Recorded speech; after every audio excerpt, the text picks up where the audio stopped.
You listen to me. You're Nick fucking...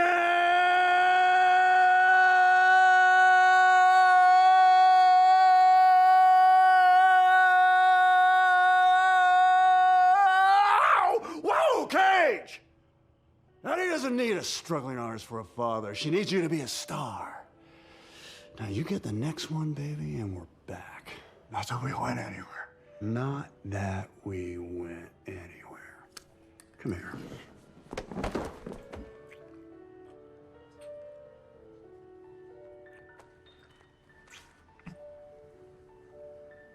Yeah, Nick Cage smooch is good. You tell him! Nick Cage smooch is good! I'll have another one. We interrupt this program to bring you...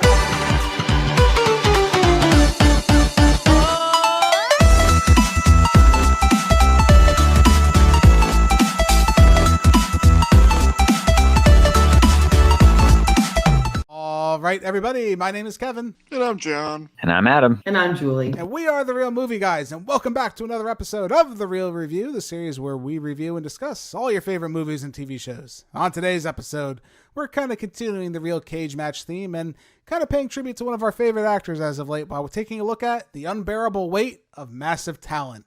In this action-packed comedy, Nicolas Cage plays, well, Nick Cage, channeling his iconic characters as he's caught between a superfan and a CIA agent.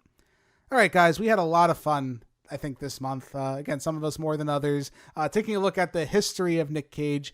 And I thought before we kind of like wrap up like this whole like, you know, Nick Cage like career retrospect journey that we've been on, I want to take a look at something very recent. So this came out in 2022. The Unbearable Weight of Massive Talent is a very interesting film, and I think there's an argument to be made this might be one of the cagiest movies that we didn't review actually for the series, but I don't think it's fair for this kind of to go up against everything else, because this movie really is the love letter I always didn't know I wanted to Nicolas Cage, because this movie is a really fun time, especially after kind of revisiting Nicolas Cage's career and seeing everything he's done to date. This movie just has that much more impact and makes me love the man that much more. Adam, talk to me. What'd you think of this movie, especially after everything we've been through together? It was great. I really enjoyed seeing everything, all the callbacks to all of his movies, and just hanging out with Pedro Pascal and just really just being himself. Like it was good. I really enjoyed this movie. Yeah, I think it's interesting that his name is Nicolas Cage, and the actor he plays Nick Cage. I think there's like an interesting distinction they make between the two as a character. Now, what do you think of all like the legends behind Nicolas Cage, Adam? Do you think they're true? Because part of me, it makes me wonder in this movie of all the things we've heard, like how he's terrible with money and he's just like this guy who thinks he's like above everybody with all his artsy thoughts and stuff like that. Like, what do you think? Do you think he's in on the joke, or you think he's just not acting? What do you think of this movie? Because I think that's like the question a lot of people are going to have. I think I like somebody that can make fun of themselves. So I think that I don't necessarily believe that everything is true. I think that he's just kind of embracing it. Once again, all of this just culminates to just Nicolas Cage as, a human being. Right. At this point. So I think that I don't know how, if necessarily all of it is true. I mean, to a certain extent, I'm sure all of these tropes are true of him, but for the most part, I think he's just embracing it. And I think, like you said, that's like the most fun part of this movie is he can make fun of himself. He wouldn't have done this movie if he wasn't going to make fun of himself. And you can tell he's having a good time playing himself, which I think is very interesting. The fact that he's just like playing an overextended version of himself. So that's very interesting. John, how about you? What did you think of this movie? After you kind of watched all this Nicolas Cage career unfold before you. This is a great way to end the Nicolas Cage month. End it on a high note. Yeah. Not with a vampire's kiss or any bullshit like that. I enjoyed this movie. Yeah, you had a good Had time. exactly what I wanted from Nicolas Cage. Or Nick Cage, whatever the hell you want to call him. Right. I thought it was a great time. Funny, action-packed, Nicolas Cage humor. I liked it. Yeah, a very meta movie, which we've kind of been used to with Nicolas Cage, right? I mean, Adaptation was another movie where we had kind of like a movie within a movie within a movie. This kind of had the same thing kind of going for it. It was kind of like a true story within a movie within a movie. I kind of like that. I think that's a very interesting idea that they went for. We'll talk a little bit more about it. But before that, Julie, what did you think? Because you've seen this before this, and now that you've watched Nicolas Cage, how has that changed your perspective on the movie, if at all?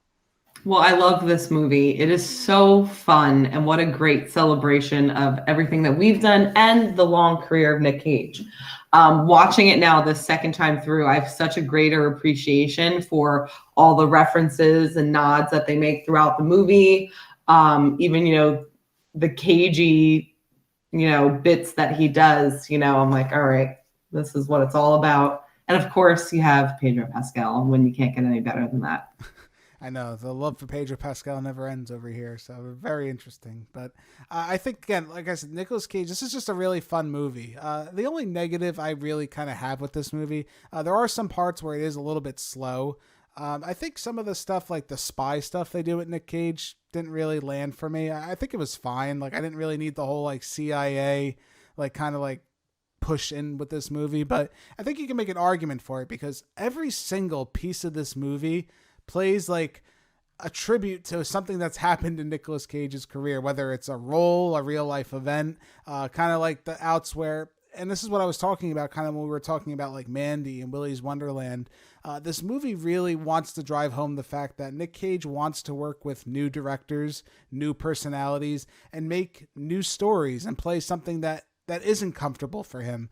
And what's more uncomfortable in a movie than playing yourself and being able to make fun of yourself? So I think there's, again, an argument to be made that this is probably his cagiest role to date, I think, because, again, he has to play a hyper version of himself and be okay with that. And I don't know if there's a lot of people that would be able to do that because they don't hold any punches with him. They really don't. Even when he's having like the love fest, when Pedro Pascal shows him his shrine to everything Nicolas Cage, it's kind of just making fun of him, right? Wouldn't you see that as something, Adam? Because there's a part where there's like a little bit of reverence, but it's also poking fun at the guy. So that's got to be a hard thing for an actor to handle at times, I would think.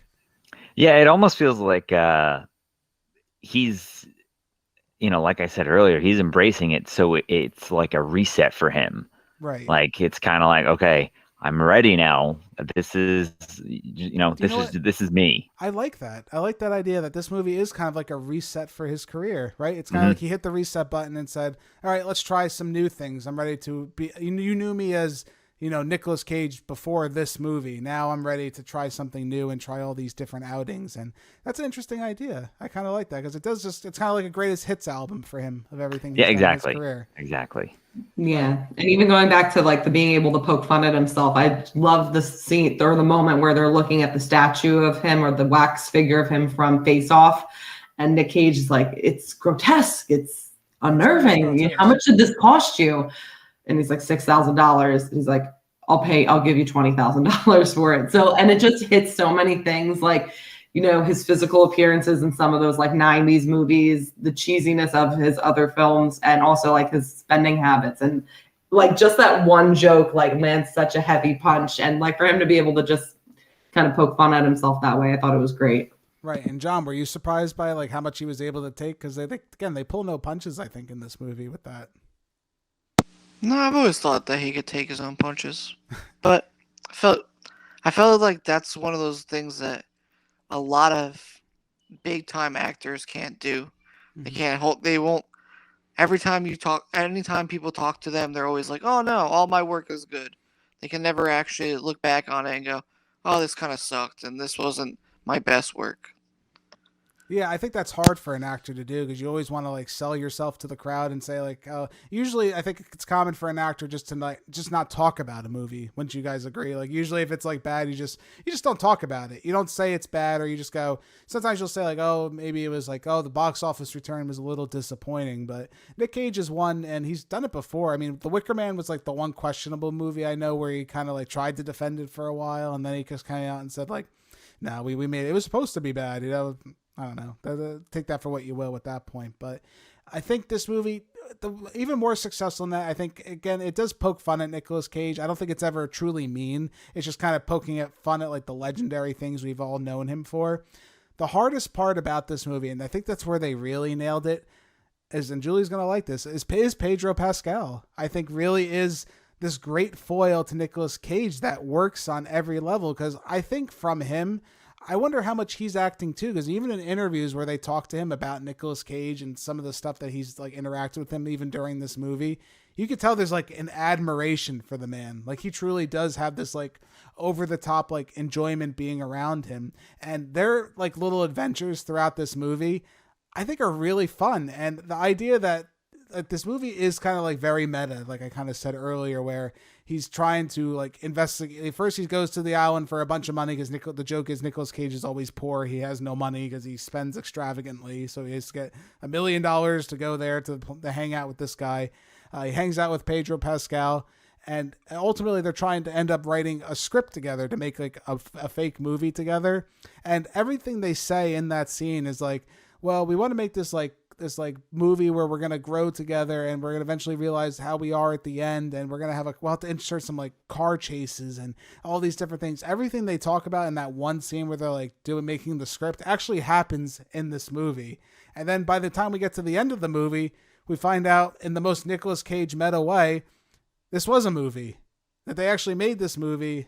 And at the end, they're all celebrating having a good time it happened. I just think that's insane. I think that's an insane concept. And I was actually very genuinely blown away by that. And again, part of that, besides like the whole meta thing, I think Pedro Pascal does a great job. Again, just their chemistry is very one-to-one together, and they have a good time like riffing beats off back and forth. I wonder if a lot of this was improvised to some extent, because I could definitely see that.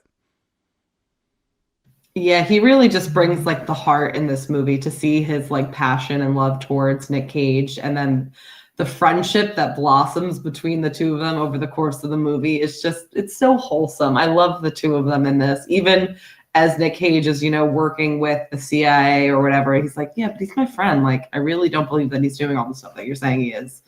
And then, like you said, seeing everything that they talked about play out, from their fake movie to actually happening to them and then making the movie. It reminded me a lot of Adaptation, where their first talkings, I think Nick Cage tries to like throw in the stuff to try and get information out of him. He's like, well, what if there's like a kidnapping? And he goes, oh, well, no, that wouldn't make any sense. This is a character driven movie with some comedy, but no, that wouldn't happen. Then a kidnapping happens and, more comedy ensues. It was so fun. It was a great time. Yeah, and it's interesting because they even referenced some of his more recent movies. I know Mandy was like referenced in that room, and I wonder if like the psychedelic drug trip was kind of inspired by Mandy too. I could definitely see some kind of inspiration there. What do you think of that, Adam? You think that's something that maybe inspired that scene? Because that scene was pretty good. That was probably one of the funniest scenes in the movie. Was just him and Pedro Pascal like on drugs, thinking people are following them, and they're trying to like climb like the little like wall and everything like that. I thought that was great.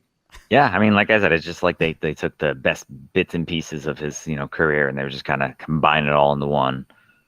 No, I think so. I think that I would have part of me wanted like maybe just more moments with him and Pedro just broing out. That would have been awesome. I didn't necessarily need the whole CIA situation, but I mean, if anything, it just kind of put Nicolas Cage into really random situations, which is what that's what we love to see. And I would like to hear, what do you guys think of, maybe, I wonder if that was the point to it. It was supposed to feel awkward, because in some reality there, Nicolas Cage was an action star for a while in his Hollywood career. And I always wondered in the back of my mind, like, why? Why was of all the actors you could have picked, why was Nicolas Cage really an action star? Because it just kind of feels forced at times. And in this movie, ironically, those action scenes all do feel forced. And if you look back at his career, any of those action movies, while I love The Rock and Con Air and Face Off, and they're all fun movies, those are always like the most forced roles for him. I never felt like he was genuinely like in those movies, if that makes any sense. Would you agree with that, Adam? And I wonder if this is like some kind of commentary even onto that to some extent. Yeah, it's like, but it's funny because there's so much action in in Mandy and Willy's Wonderland. So it's like, I don't know. Yeah, there's weird. He's just not the typical action star, right? Yeah. Ironically, though, I buy him more as an action star now than I ever did in those, Yeah. like, his I prime. agree. I agree. don't know. Maybe he's got a little bit more muscle to him now, as opposed to then. Like, he was kind of like a scrawny, skinny guy back then, and now he's bulked up a little bit.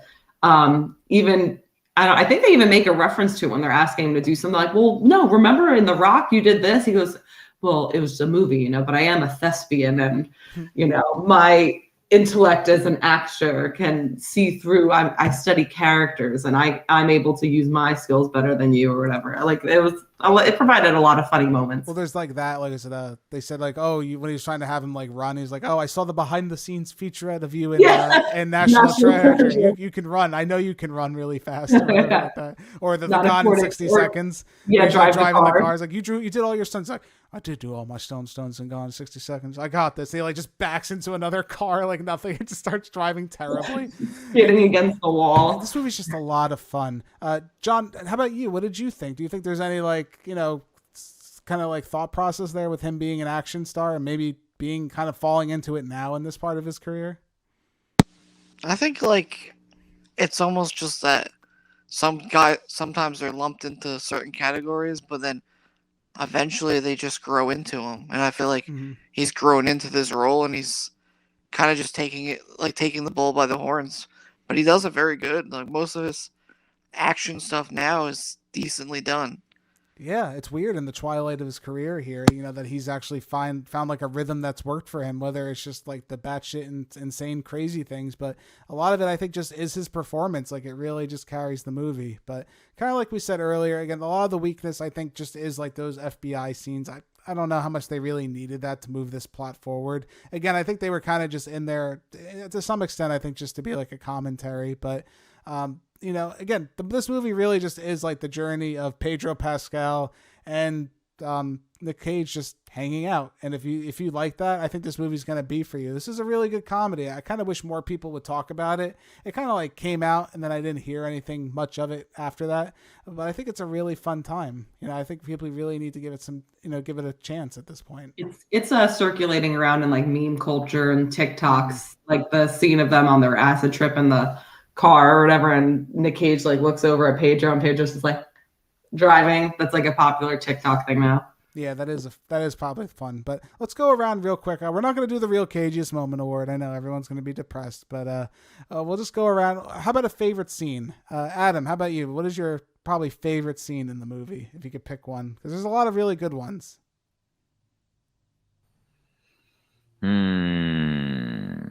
I think I just like walking through the whole memorabilia room. Yeah. And where he, as Julie mentioned, when they show off the statue of him, I just loved that. I think that was so funny.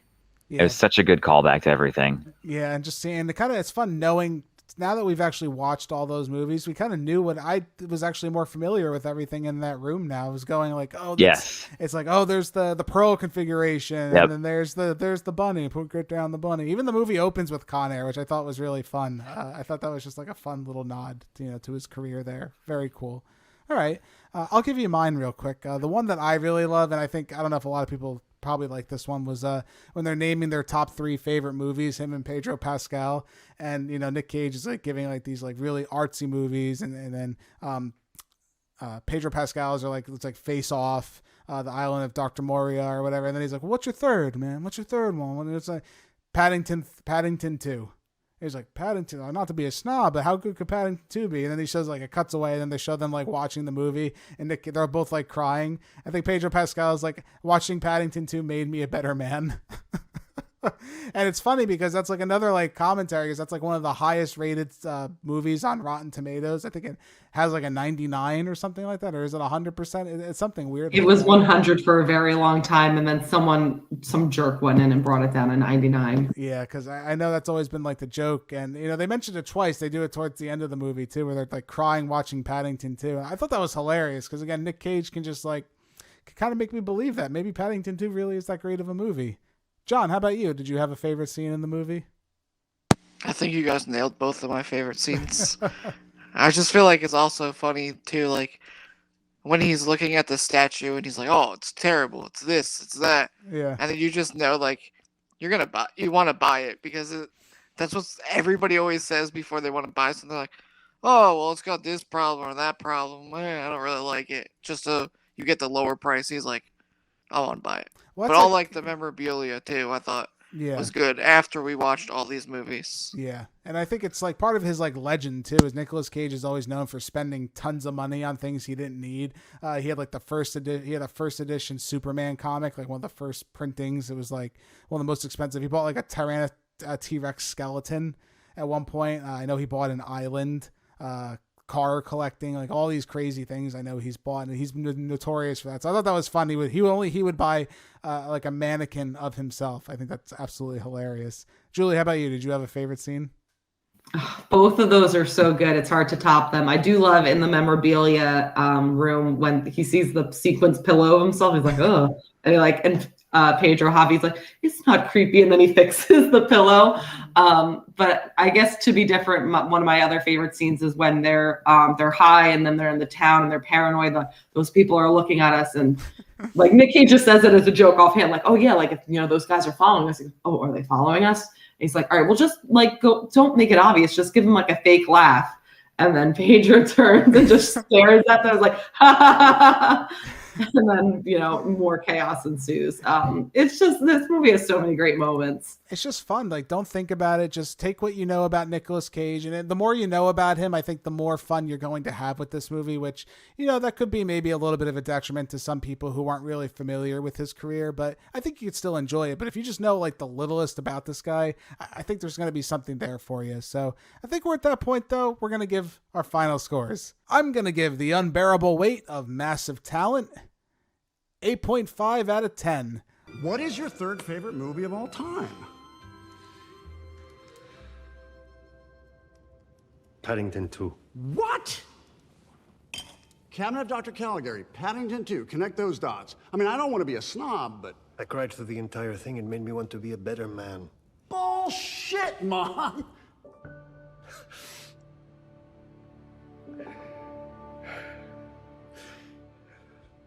Paddington 2 is incredible.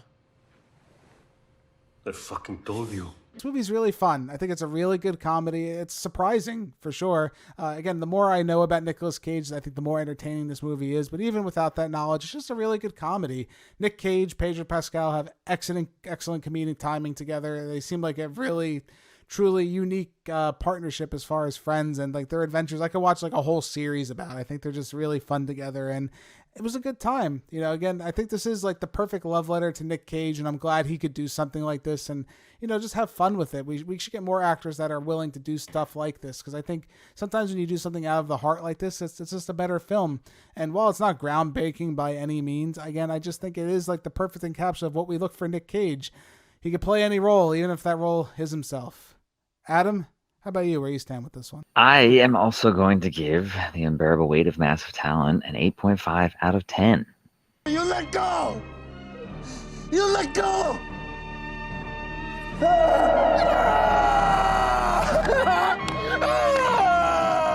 Goodbye, Nicolas Cage. I'll never forget you, Rams. I'll never forget you. Now you get the hell out of here! You go!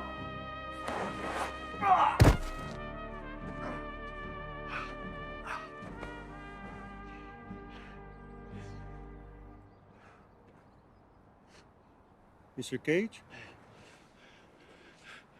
Javi? Buddy, Hey. where'd you come from? Oh. Yeah. Turns out we could have just walked around. Yeah, I guess so, huh? Whatever. I really like this movie. It's very fun. Like we said, I could have done without some of the other CIA spy bits, but it is just so entertaining, and I will happily watch this again. Yeah, and it's a good recommendation to people. If people are just looking for, a fun comedy and you know a little bit about Nicolas Cage, right? It's a fun watch. I think you'll have a good time. Absolutely. All right. John, how about you? What do you think? I will be giving this movie also an 8.5. Custom Springfield armor.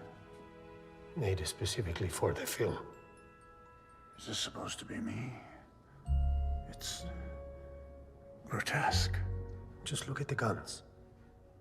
If you don't mind me asking, how much did you pay for this disturbing statue? About 6,000. I'll give you 20,000 for it. I feel like for everything you guys said and just the movie altogether was just fun and exciting, adventurous. It was a good movie. Definitely a good Nicolas Cage movie. Yeah, it's a fun adventure, and like I said, the comedy is just really on point a lot of the time, minus some minor pacing issues towards the middle. It's a really good time. I think it's really fun. Julie, how about you? Where do you stand with this one?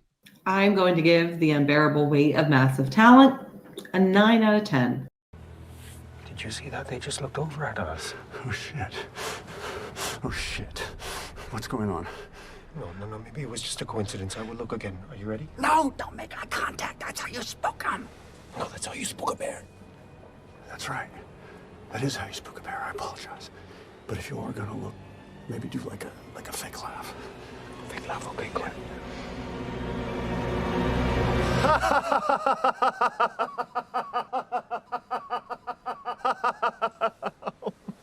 This might be my favorite out of all the Nick Cage movies that we've done this entire month. It was so fun. What an awesome tribute to his career, both the good and the bad. And I gave it that 0.5 for Pedro Pascal. Just because it's that much better, right? You have to. Yeah, part of me wonders. I always wanted to throw this in that list of the real Cage match. I just don't think it would have been fair. I feel like this movie might have toppled the competition relatively easily. Yeah, I agree. I don't think it would have counted. No, I just think it's too much of a parody in its own right to actually be like part of his acting career repertoire. But again, it's a good celebration. So I'm glad we got to end this all. But again, guys, thank you all so much for joining us for this episode of The Real Review. We had a great time again with the Nicolas Cage match. Let us know what your favorite Nicolas Cage movie is. Is it The Unbearable Weight of Massive Talent? Some of you probably won't be, but let me know what you think. We took a bunch of look at them. Even throw us some recommendations down the comments below. What do you think we should cover next year? Julie's raring to go. You know, she's ready to start watching them now if she had a choice, clearly. What movies did we miss? What should we have reviewed? There's a lot. There's a lot of Nick Cage, and maybe next March it's something we'll be able to take a look at, because I know I had a great time and I was glad I got to share it with all you guys. So again, thank you all so much for joining us for this episode of The Real Review. My name's Kevin. That's John, Adam, and Julie. We are The Real Movie Guys. Real guys, real movies, real thoughts. We'll catch you next time. If you guys like what you've seen here today, consider giving this video a like and leaving your thoughts in the comments below. If you want to stay up to date with everything Real Movie Guys related, make sure to hit that subscribe button and check us out on Instagram, Twitter, and Facebook. And don't forget, all you audio listeners at home, we are available on many podcasting platforms. Just search The Real Movie Guys, you should pop right up. Thank you again all so much for joining us on this episode of The Real Review. We are The Real Movie Guys. Real guys, real movies, real thoughts. Catch you next time.